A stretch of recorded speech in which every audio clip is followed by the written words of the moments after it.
In the late 1950s, when Fidel Castro was taking his revolution out of the mountains toward the ultimate victory of Havana, the world watched what was believed to be a popular uprising of the people. There is not communism or Marxism in our ideas.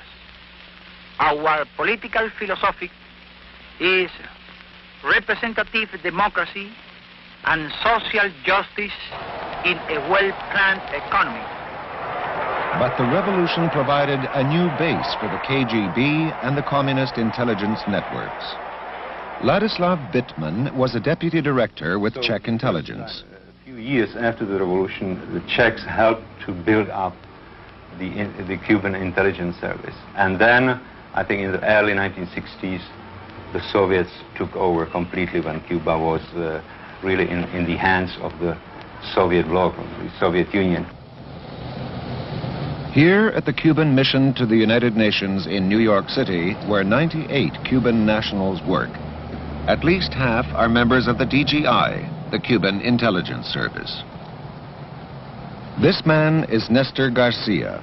Until the summer of 1980, he was officially listed as the first secretary to the Cuban mission. But in reality, he was chief of station for Cuban intelligence in New York City. In Moscow, the direct responsibility for running Cuban intelligence is assigned to Department 11 of the KGB, the same department that controls the Czechs, Poles, and other European communist intelligence agencies. Since the late 1960s, Soviet KGB officers living in Havana have directly run the operation of Cuban intelligence. As a result of 2 years' research, the Connections team has been able to ascertain these startling facts. Cuban intelligence was taken over by the Soviets in 1969. At that time, it became and has remained totally financed and controlled by the KGB. Now living in hiding, this man is the highest-ranking Cuban officer to defect to the United States. This is the first known television interview that a DGI officer has given. In Moscow, I was trained in recruiting of agents, in infiltrating the CIA, in counterintelligence. Was all your training directed at the United States? All your training in Moscow directed at the United States? Even if the work dealt with operations in Italy, France, England, Canada, it was ultimately directed against the United States. In the case of a plan of sabotage against an American embassy, the physical layout of the plant had to be known. Was there any other installations than embassies that were looked at for sabotage? All the big American companies. Since the late 1960s, General Semenov of the KGB has controlled the DGI from Havana for the Soviets. General Simonov, the Soviet chief, would be the one who would give the order. So the Russians controlled Cuban intelligence, actually controlled? Totally and absolutely. The second most important base of Cuban intelligence in North America is the Cuban consulate in Montreal. From here and other Cuban diplomatic missions, the DGI conducts intelligence and espionage operations through a spy network designed to increase the KGB's penetration of North American life.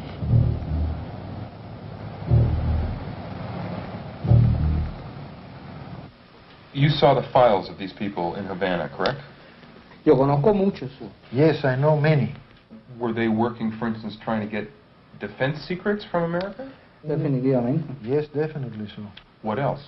¿Qué otra cosa? Political information, economic information, leftist movements in the United States, on the blacks. Industrial plants of the United States, like power plants and so on and so forth. Why would they be interested in power plants? This information is necessary to the Soviets. This former DGI officer was shown the official list of the 12 Cubans stationed in Washington at the Cuban interest section. How many on that list do you know as being in intelligence? Four.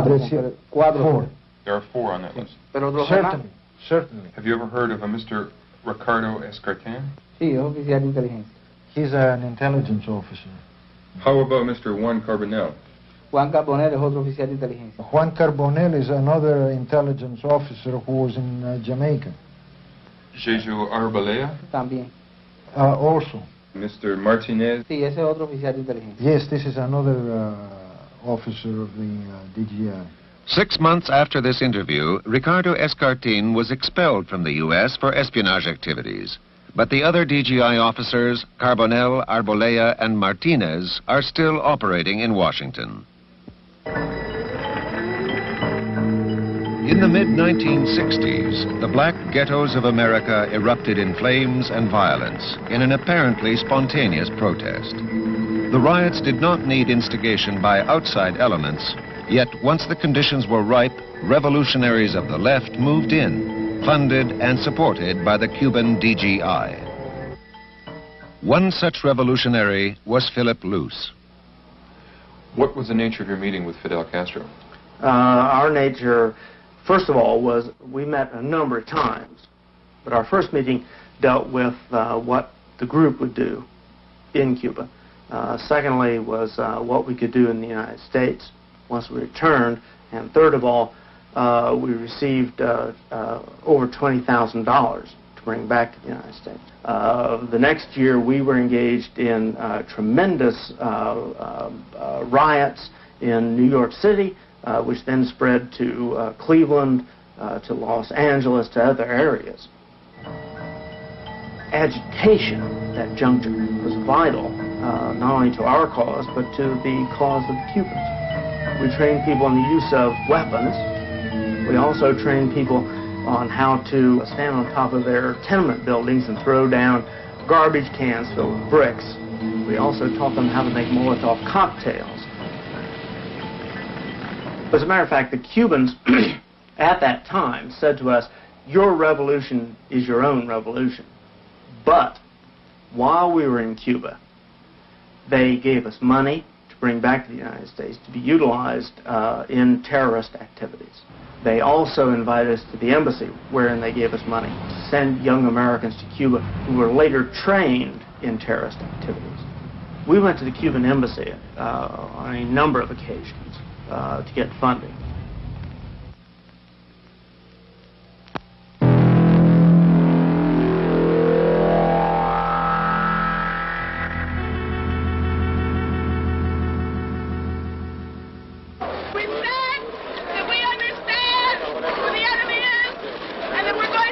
In the 1960s, Bernardine Dohrn was one of the leaders of the violent radical group known as the Weathermen. On December 3, 1980, in Chicago, Bernardine Dohrn surrendered after 10 years in hiding.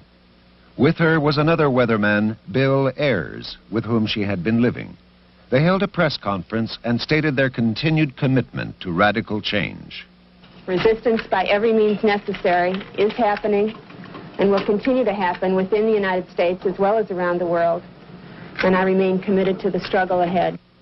The man with Bernardine Dohrn, Bill Ayers, was one of the key members of the Weathermen during the 1960s.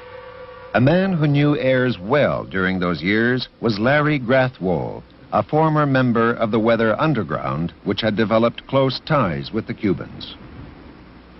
Well, when the Cubans viewed the revolutionary struggle in the United States, they recognized the fact that the left as it existed in 69 and 70 was not capable of overthrowing the government by itself.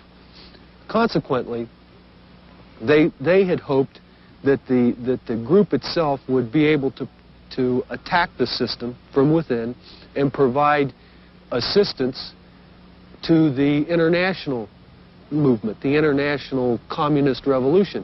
As a weatherman, if I became cut off from the main body of the organization, the Weather Underground organization, I could make contact or reestablish contact by going to the Cuban embassy in Mexico or Canada and asking to, as an example, I wanted to get in touch with Bernardine Delgado. That was the code word, Delgado. And I would tell them that I'm Larry Delgado and I can be reached at such and such a phone number or at such and such an address, and the Cubans would make the connection and put me back in contact with the How do you know weatherman. this? I don't How do you know this information? The old Bill Ayers gave me those instructions in, it was either February or March of 1970 in Detroit. The Cuban DGI is organized into 7 departments and subdivided into geographic sections, the largest one being the United States section. It controls North American operations, including the UN, diplomatic posts, and radical groups. During the 1970s, hundreds of young Americans circumvented U.S. travel regulations to go to Cuba to harvest sugarcane and experience the Cuban Revolution firsthand. As a cover for the recruitment of the weathermen, the DGI organized the Venceremos Brigades. The organizers, tour guides, and hosts were officers of the DGI who used the occasion to train young American radicals. Cuban intelligence was well prepared for the Venceremos Brigades when they arrived. Every time that a Venceremos Brigade contingent arrived in Cuba, all the operational of the DGI had to drop what they were doing and go to work on the Venceremos Brigade. We had to investigate, collect background to see who could be recruited, what information could be obtained. Do you know of young Americans who were recruited in the brigade to work for the Cuban intelligence who came back to America and were secretly working for the Cubans? Sí, y están trabajando. Yes, and they are still working. Still working for the Cubans in America?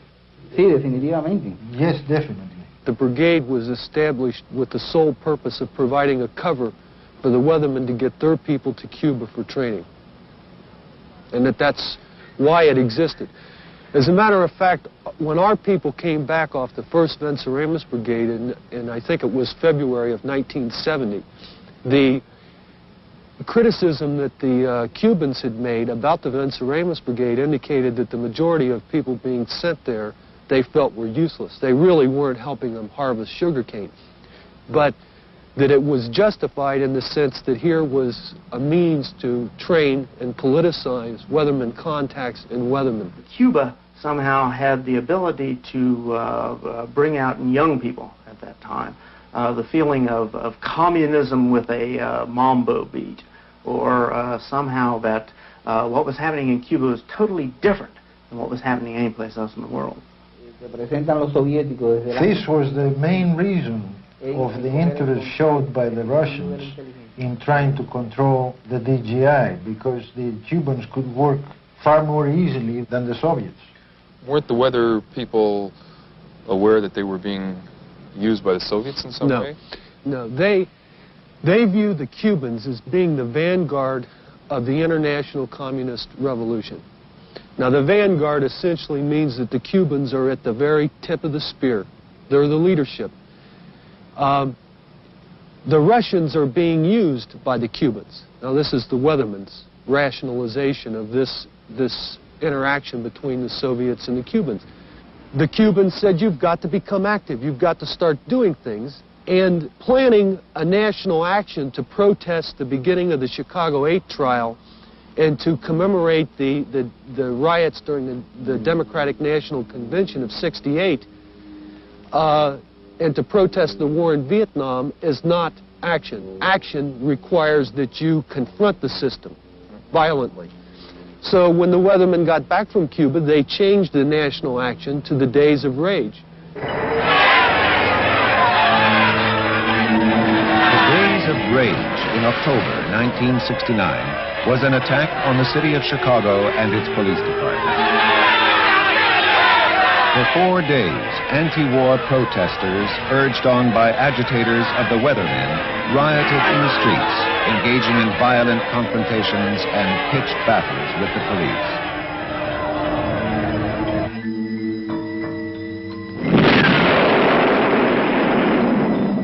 Quebec during the 1960s was rocked by terrorist bombings and confrontations between the police and French-Canadian separatist demonstrators supporting the FLQ. DGI contacts within revolutionary organizations like the FLQ had built an international terrorist ring. It was late March or early April of 1970. I was in Buffalo, New York. The FOCO there consisted of 5 people. Bill Ayers and Naomi Jaffe were 2 of those people. Bill and Naomi left and went to Canada. Where at in Canada, I don't know, to meet with members of the Quebec Liberation Front with the objective of establishing closer ties with them and cooperating in actions, if possible, on both sides of the border. And they also received, it was either $2,000 or $3,000 from the Quebec Liberation Front that had been sent from Cuba for the Weathermen. There was an attempt in 1965 by a group of blacks who had gone to Cuba under my auspices to blow up the Statue of Liberty. The Black Liberation Front, which had been formed in Cuba in 1964, was the prime mover behind this plot. The bombing was prevented, however, when the police recovered the explosives from their hiding place in the Bronx. Amongst those arrested was Michel Duclos, a member of the French-Canadian separatist organization which provided the explosives to the Cuban-trained extremists. She pleaded guilty to illegally transporting dynamite. We know that the Weatherman underground organization went to Cuba and utilized the same kinds of techniques that we utilized. These people did engage in direct bombing and killing in the United States. So I fear it. And yet, most of them haven't been heard from for a long, long time. That's right, but they're still out there. They're underground. And the question is, over a long period of time, what does it take to activate them?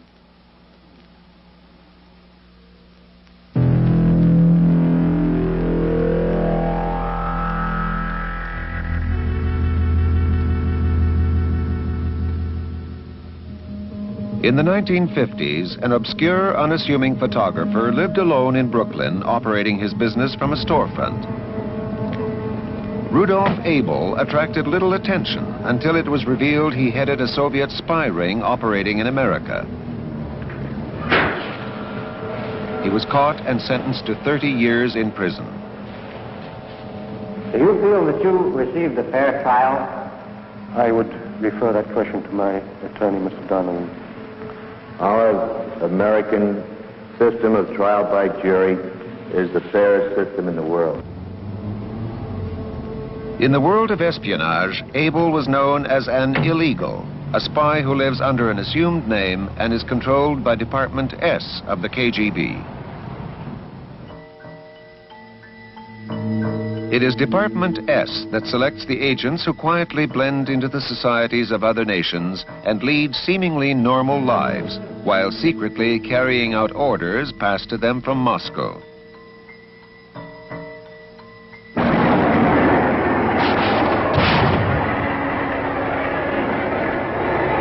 This is part of a television program about the black riots in America in 1968.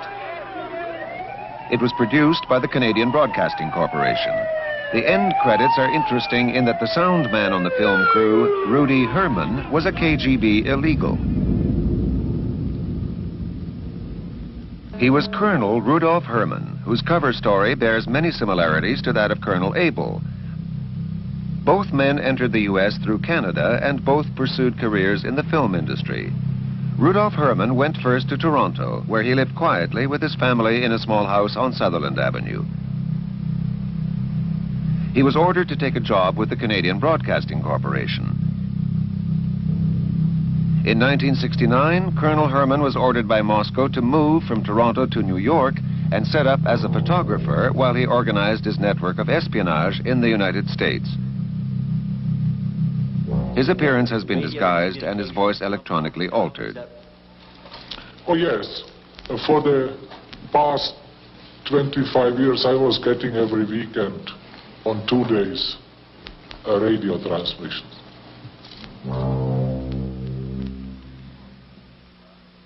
When Herman was finally caught by the FBI, Richard Kinsey was deputy chief of the Soviet desk at FBI headquarters in Washington. He had been sent on meetings, or had been sent to meet people in Canada, for one thing, had he not? Yes, he had.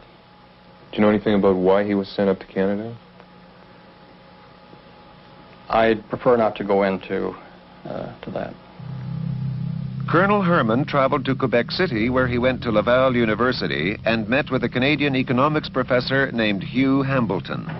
Hello, are you Professor Hambleton? Yes, I am, yeah. Hugh Hambleton is a specialist in petroleum economics. He has been named by Colonel Herman as a long-time trusted source. Professor Hambleton met Herman many times and supplied him with information. This interview was filmed with hidden cameras. How did you meet Rudy Herman? I came at Laval, as I remember. I mean, I'm pretty honest, because when did he come to Laval? I don't know the guy, your face is the guy. I'm being honest. I don't remember exactly. I just know I knew him at Laval. I certainly didn't know him anywhere else. Well, Herman met Hambleton at least a dozen times in Canada, and in 1975 they met in Haiti, where Hambleton passed Herman information about the Chinese embassy. Well, he must have come there to see you. There was a top-secret FBI RCMP operation targeting Professor Hambleton and Colonel Herman, codenamed Red Pepper. What was the reason for the meetings between Herman and Hambleton? Again, you're getting into what is still a sensitive area. I can say this, that Colonel Herman was ordered to contact Hambleton by his own admission, by his superiors in Moscow. But beyond that, I would not like to go. Professor Hambleton is not as naive as he might appear.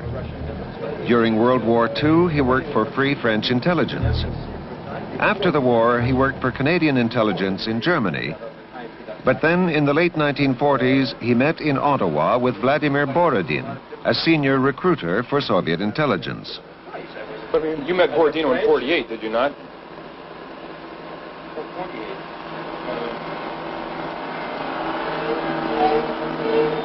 Maybe it's possible. I guess so. From 1956 to 1961, Hambleton had top-secret security clearance when he worked for NATO in Paris. Professor Hambleton has also made 2 trips to Cuba. He met with a leading Cuban intelligence officer, Ricardo Escartin, who has recently been expelled from the United States for espionage activities. In 1975, he made a trip to Moscow. How come you went to the Soviet Union? I didn't go. But you didn't go to the Soviet Union at all? What information? Later, he confessed to making a 10 to 12-day trip to the Soviet Union in 1975, where, in his own words, he was under considerable pressure from the KGB. Subsequently, the RCMP raided Hambleton's Ottawa residence and seized a shortwave radio and code books. Professor Hambleton was just one of Colonel Herman's contacts. Herman has provided the FBI with significant leads on Soviet agents operating in North America. His espionage activities were of the utmost importance. My job would be without any importance. I would definitely not spend such a long time in the United States. And besides, during my years of service, I was several times promoted. Now Colonel Herman is somewhere in hiding in the United States, an illegal who came to the surface. Carlo Tuomi is another example of an illegal sent to America by Moscow. You were known as an illegal. What exactly is an illegal? Illegal is a foreign agent who enters the country with forged documents and establishes himself as a citizen of that country. Little by little acquires all the documentation, the driver's license, birth certificates, credit cards, and so on. Finds a job, gets all the credentials and all the background, future references as a bona fide citizen of that country. For instance, in this case... That's what happened to you, right? That's right. And you got all this from Moscow when you were trained as a spy at a spy school in Moscow? That's right. That's right. That was a major part of my schooling. In case of North America, Canada, and the United States, what is much more dangerous are the so-called illegals who are smuggled into these countries. That is, people who come here under a new identity, and they live as citizens of these countries, and they would start operating really in case of war between the Soviet Union and the United States, for example, or in the time of of a very serious crisis when, for example, the diplomatic relations would be broken. In case of war, I would be, among other illegals, the only means by which the Soviet Union could get any military intelligence from the United States, because all their diplomatic means, all their open means would be cut off. And at the time you were with Czech intelligence, there were actually agents sent over here. Yes, that's right. Who were to just sit and wait. That's right, yeah. Very many. The Soviets used many routes to secretly place their illegals. The Soviet fishing fleets, which regularly stop at North American ports, have often provided the KGB with a secure means of landing their spies. Boris Stern was a photojournalist with the Soviet fishing fleet and recalls an incident he once witnessed. One time, we left a man in St. John's, Newfoundland. He had been kept in hiding on my boat. I thought, the other people on our boat thought, he was an illegal being dropped into Canada. You believe that this was a case of dropping a spy off in Canada? Yes. Within the KGB, there is another department which controls illegals. Department V conducts what are known within the KGB by the macabre description wet affairs, assassinations, sabotage, and other violent acts. It is the department that takes care of the dirty work of the KGB. Until he defected to the West, Arkady Shevchenko was a senior Soviet at the UN. That has been the department which operates in the secrecy, which is even unbelievable for the Soviet secret society. Have you ever known of any Department V people in North America? Yes, it was in New York, in the Soviet mission in New York in the middle of the 60s, and one of my friends who happened also to be working with the KGB, he told me, look, you know, this man looks so quiet, calm, and even respectable as someone. If you look at him, you would never believe that what he is really doing, and to what branch or to what department of the KGB he himself belonged. That is the most sinister thing in the world, which he is doing. This man was a member of Department V. He was trained in Moscow and sent to Canada, where explosives had already been hidden for his use. Well, then fine, let's do an interview. Okay, well... He refused to be interviewed. After months of work, the Norfolk Investigative Unit traced him to a small town where he now lives in hiding. I mean, you were in the KGB and you were sent over here to North America to engage in espionage acts, and you decided for one reason or another not to go through with this. And, however... Sabotka was sent to Edmonton in Western Canada, where he spent 4 years working and acquiring all the credentials of a normal Canadian citizen. In 1965, the call came from Moscow. He was ordered to go to a Toronto suburb and observe a house and its occupants. The house was at the time inhabited by one of the most famous defectors of all, Igor Guzenko, who fled the Soviet embassy in 1945. His defection led to the uncovering of Soviet spy rings in North America and was a severe setback for Soviet espionage. 20 years after it occurred, Department V of the KGB was still sending its agents looking for him. If he comes so close, and my life, of course, was very, very... And if I open door, incidentally, I never open door. Never open door in my house. So possibly went to the wrong house? I don't know, really don't know. So he could be my come in the wrong house or something, but I never myself opened the door. Where we think Sobotka had been activated by KGB agent Oleg Komenko, who at the time was working as a counselor at the Soviet embassy in Ottawa and was traveling with the Russian Moiseyev Ballet on a North American tour. Strategically placed in Western Canada, Sobotka was ordered to plan, in the event of war, the destruction of the key refining and pumping stations that supply much of North America with its energy. Edmonton is also a center of top-secret cold weather testing for Canadian and American forces, and Sobotka was ordered to find all he could about these facilities. He had other important missions, one of which was to act as a link between Moscow and a KGB sabotage network in North America. I would presume it was no accident that you were sent out to Edmonton with oil refineries and all that sort of thing. No, it wasn't. It was not an accident you were sent there? No, it wasn't. And I would presume that they had their plans on that I must really go.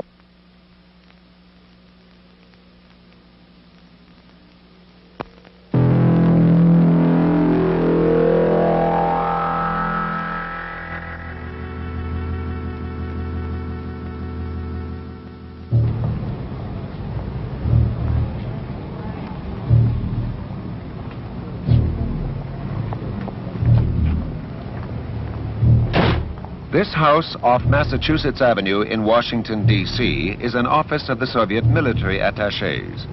Some of these men have legitimate business there. However, most military attachés in reality are spies of the GRU, operating closely with the KGB.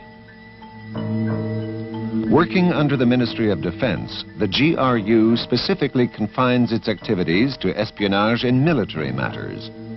The first chief directorate of the KGB, however, has ultimate authority over the GRU espionage networks. During World War II, Carlo Tuomi was recruited into the Soviet military intelligence. He was born in Michigan of Finnish parents who left America and went to the Soviet Union while he was still a boy. His boyhood knowledge of America made him a natural candidate to become a Soviet spy sent back to the U.S. as an illegal. I was trained to collect military information about the United States Armed Forces with special emphasis on naval affairs and shipment of arms, locations of docks and warehouses, specifically in the harbor of New York, where these arms were being stored and handled, and from where they being shipped to foreign countries. In other words, you were a spy. That's true. I studied the United States in general, the geography, economy, government, armed forces. The woman who was my English instructor had been born in Brooklyn, was a graduate of Columbia University, had an excellent command of modern American English. What about the American culture? I mean, how were you trained so that you would feel at home in America once you got there from Moscow? Well, the basic way of getting me into touch with American reality and culture was by showing American movies. From movies, you can learn quite a bit how people behave, how they dress, how they talk, and so that's a very important way to train an agent who is to operate in that particular country. One of the agents, he was not an instructor, but he was a more administrative personnel. He took me to a storehouse which looked like really like an American clothing store, where they picked the clothing the right size. Well, the suits and overcoat had to be adjusted. Were these American clothes that were shipped over to the Soviet Union? They were American clothes, a lot of them were from Macy's. I entered the United States by train. I took a train from Montreal to Chicago. So Canada was used as a stepping ground to enter the United States. Is Canada a usual way that the Soviets put spies in the United States? It is considered the easiest way. Soviet agents in the U.S. went to great lengths to create what is called his legend or his cover story. This legend, for the later years where I was employed, especially in New York and in Milwaukee, the Soviet diplomatic intelligence agents had done a lot of groundwork. They had studied these different places. They took pictures from the outside. They had even some pictures taken inside of these places. In Moscow, Tuomi was shown these photographs of a lumber company in the Bronx where he was supposed to have worked, and of a General Electric plant where he was also supposed to have been employed. They have been taken by Soviet diplomatic personnel, in most cases working for the UN. Instructions for me originated in Moscow and were sent in coded form to Soviet intelligence agents who were posing as UN diplomats. And they were processed by these diplomat spies and then sent to me by letter with a New York postmark. Did you ever get money from Soviet officials working with or for the UN? Definitely. They left the drops, magnetic containers like this. I usually received $3,000 at a time. It was always in advance. Once I received $5,400, which was in advance. This container. How was that container used? Well, the top of the container is magnetized, and then it is left at a predetermined place, which is called a drop, under a railroad bridge, under an elevated, inside a support of a bridge or something, and it was never lost. This was a very reliable gadget. And this was used all over New York City? Or in Yes. places in New York City? Yes, I had 4 different drops. As this FBI photo shows, Tuomi met with his Soviet handler, Alexei Galkin. He then took a cover job at Tiffany's Jewelers in New York. Beneath this subway bridge in the Bronx was one of the drop points he had for messages. Another was the Hudson River train line. Another was under this railroad bridge in Queens at 69th Street. Another on this telephone pole in Yonkers. Once he was well established, Tuomi was ordered to take a job where he could carry out surveillance of the docks at the port of New York. Eventually, he was caught by the FBI and became a double agent. When you were caught by the FBI, did you try to signal your Soviet handlers at the UN or in Moscow that you had been caught? Not immediately, because I couldn't. It was in my mind, but I couldn't do it immediately. I did send a signal to the center, which is Soviet intelligence, military intelligence headquarters in Moscow. I sent a signal 3 months after I had been caught by the FBI. How did you send the signal?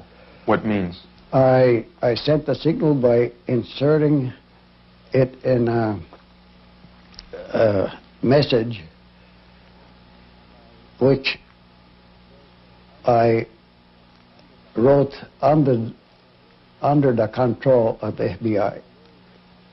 But I got away from the FBI agents for a few minutes to write that message using the washroom. And was this a hidden writing technique that you used? Yes, I had an extra sheet of chemically treated paper, which was used for secret writing, and I used that in the washroom. There was an internal struggle inside of me. I was torn apart. I was pro-Soviet. I believed in a Soviet system. And here I was working for the FBI, the enemy of my country. I just couldn't live with the idea of betraying the Soviet Union. Are you still pro-Soviet? Oh, definitely not. So what changed you? I don't understand how you've changed, or why you've changed. That's a very long process, something that doesn't happen overnight. This is the KGB Blue Book, where Tuomi is listed under his Soviet name. In it, he is named as an enemy of the fatherland. But even a spy caught and turned finds it difficult to be parted from his country. Because of the family. Your family that you had over in the Soviet Union? Yes, I had a wife and I had 3 children. Otherwise, coming back to the United States, that's the greatest thing that ever happened to me. Have you ever heard from your former wife or your children? No, I haven't heard from them since 1963. The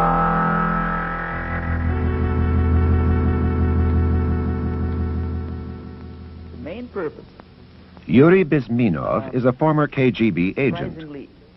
follows the statement of a very ancient Chinese philosopher, Sun Tzu, who was born 500 years BC, before Jesus Christ, who said something to the effect that fighting war on a battlefield is the most stupid and primitive way of fighting a war. The highest art of warfare is not to fight at all, but to subvert anything of value in your enemy's country, be it moral traditions, religion, respect to your authority and leaders, cultural traditions, anything. Put white against black, old against young, I don't know, wealthy against poor, and so on. Doesn't matter. As long as it disturbs society, as long as it cuts the moral fiber of a nation, it's good. And then you just take this country. When everything is subverted, when the country is disoriented and confused, when it is demoralized and then destabilized, then the crisis will come. Within the KGB is a department that specializes in planting false stories and forged documents to distort others' perception of reality. It is the department that deals in disinformation. Department A of the KGB set up and controls the disinformation department of Czech intelligence. Ladislav Bittman was deputy director of that department when he was with Czech intelligence. Disinformation can have a variety of forms. It's basically an information deliberately misleading that is leaked through a variety of channels to the opponent to deceive him, to deceive the decision makers in the United States or Germany or Britain, or it can be a disinformation to deceive the public opinion around the world or in a specific country. You got to be fairly good at this when you were with Czech intelligence, didn't you? Unfortunately, I have to admit, yes. One of Bittman's audacious schemes was to recover phony Nazi storage chests from a Czechoslovakian lake. The chests were filled with genuine Gestapo and SS documents supplied by the KGB and specifically chosen to rekindle animosity towards the Germans decades after World War II. And I was a member of the diving team, and when I talked with few people in the service about this, we came to the conclusion that this is a very good opportunity to play a dirty game against West Germany, that we would actually put something on the bottom of the lakes and make it a big discovery. So we prepared several German chests. Supposedly they were thrown into the lakes by Germans who were just fleeing Czechoslovak territory. The cases were brought from the bottom in front of television cameras. The documents were then displayed in an elaborate press conference aimed at weakening the solidarity of the NATO allies. It was quite successful in Italy, in France, in Austria. The press of these countries published them, and basically the tone was anti-German. Look what these German bastards did to us during the war. And there are so many who are still living in Germany. Who are the major targets of the disinformation campaign that you were waging? I understand there was 2 or 3 major targets. Well, the target number 1 is, of course, the United States. It is called the enemy number 1, or the main enemy. It's always used in that word. That is the official term for the United States. Then the second major target was the NATO alliance. And the goal was, the objective was to work toward the dissolution of NATO, with the hope that after some few years, the tension within the organization would reach such a stage, such a level that NATO would stop existing. NATO was formed in post-war Europe as a political and military alliance against the Soviets. But its most effective opposition now comes not from Soviet armies, but from Soviet disinformation, which continually attempts to turn one NATO ally against another. Each one of these papers appears to be a leaked U.S. government document, but they're all forgeries designed to sow dissension within NATO. This document made damaging remarks supposedly from former President Carter about both Greece and Turkey. This is a phony intelligence report on European left-wingers. This is a forged NATO document claiming to devise ways of getting support for the neutron bomb. A forged confidential State Department memo advocating economic espionage by America on her own allies. Many forgeries have been directed against Anwar Sadat, a confidential U.S. memo claiming his time is up, or false reports on former Vice President Mondale's remarks that neither Sadat nor Begin are viable leaders. There have been forgeries released to show American suppression of Islam, the religion of its oil suppliers.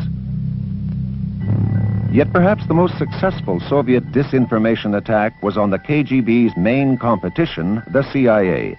It began with an agreement in the mid-60s between the East German and Czech intelligence services.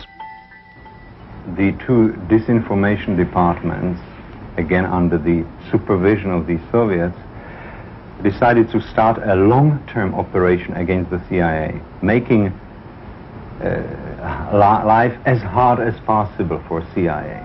That is to label many American diplomats, politicians, cultural representatives abroad as CIA agents and paralyze their positions. Specifically in 1966, the first major operation was to prepare a book which is called Who is Who in CIA. The book Who's Who in CIA was the beginning of the exposés that seriously undermined American intelligence capabilities for almost a decade. So powerful was the impact of this book that its imitators, like Philip Agee's Covert Action Information Bulletin, frequently refer to it as source material, as do other major news sources. It was used as a source in this ABC nightly news television broadcast in November 1980, claiming that the Reverend Jim Jones had a secret CIA associate before the Guyana massacre. This man, Richard Dwyer, is the focal point of many of the questions surrounding the possible CIA involvement at Jonestown. He's a career diplomat who served in sensitive posts throughout the Mideast. 2 years ago, he was the deputy mission chief in Guyana. He is listed as a CIA agent in a publication that for years has specialized in such allegations. The CIA denies the accusation. But it was Ladislav Bittman who was one of the real authors of Who's Who in CIA. And although it was not published under his name, the book received exactly the attention he hoped it would. shortly after coming to the United States, I found this book in many bookstores. I have it at home. And for example, it was quoted by the Covert Action Bulletin, or is this AG's group, the group? Yes, that's right. It's one of the major sources of information about CIA man. Of course, that's ironic, because that is a communist disinformation. Konstantin Hanf is a New York-based journalist for Polish-language newspapers in North America. When he decided to expose communist agents in the U.S., the long reach of the KGB influenced his life. 1976, we started a wave of exposure of Soviet and Polish communist intelligence network, especially here in New York. We exposed agents mostly working around the United Nations. What agents were these? Who were they working for? For the KGB. Any other? Polish Communist Intelligence Service, which is actually nothing but an arm of KGB too. Shortly after his exposés of the KGB in New York, Hanf's stories were published in a heavily ethnic area in Winnipeg, several thousand miles to the west, by the weekly newspaper Czas, the Polish Times. In July 1978, on a day the paper had not planned to publish, a bizarre edition of the weekly was put into circulation with articles and semi-nude photos designed to offend its conservative and older readership. It was done in a very clever way, you know, because the look of it was exactly the same as we would have printed, you know, but some things struck us right away. For example, right on the front page is that beautifully breasted women, you know, which we wouldn't have never put into a paper simply for different reasons, you know. But our readers are mostly middle-aged people who would never dream of doing anything like that, you know. Inside the paper we have a picture of one of our correspondents in the uniform of a German Wehrmacht, you know, and the letter supposedly written by a Jewish writer referring to our journalist, a contributor to the paper, Mr. Hanf, as a war criminal, Nazi war criminal. The funny part of it is that when the war ended, he was about 18 years old, you know, and yet they said that he was high-ranking officer, you know, that he has killed so many Jews and this and that, you know. And there's another article portraying Mr. Hanf as an agent of, you take it, KGB, CIA, FBI, everything under the sun. It has become a classic case of Soviet bloc disinformation on a very personal level.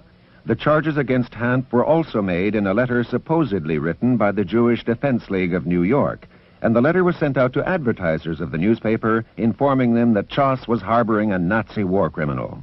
I am Polish from my belief and from my birth and from my persuasion, I would say, but my father was a German, so my engagement in the German army was not incidental, actually, because... How long were you in the German army, and just what did you do? I was a regular soldier. I was drafted in March of 44. March 1944? Yes, when I was 17 and a half of age. And in February of 45, I was captured by the Soviets. The accusing letter was revealed to be a forgery when the real Jewish Defense League examined this and declared it had not been written on their stationery, and also that they had never accused Mr. Hanf of any war crimes. What effect would this have had on your readership? What effect did this have on your advertisers? I mean, what was it? Well, obviously, I think the main aim was to stop Czas being published and have the same editorial policy as it was, you know, since Mr. Mroczkowski took over. And they wanted, I'm sure, to create panic on the board of directors so that we would fire him and get some woolly-headed fellow, you know, which would be a little bit softer on communism. Yeah, there is a long-term plan and strategy how to frighten prominent exiles who are politically active, or organizations that are very anti-Soviet or anti-communist. And I have to admit that this is a relatively an easy thing to do. Why? Because most exiles, most refugees or immigrants have some kind of relations with the mother country, with the people, with the relatives there, and they can be even blackmailed, because imagine that you have a mother there and somebody comes and says, so if you don't cooperate, or if you continue speaking against us, your mother will have a very tough life, my dear friend.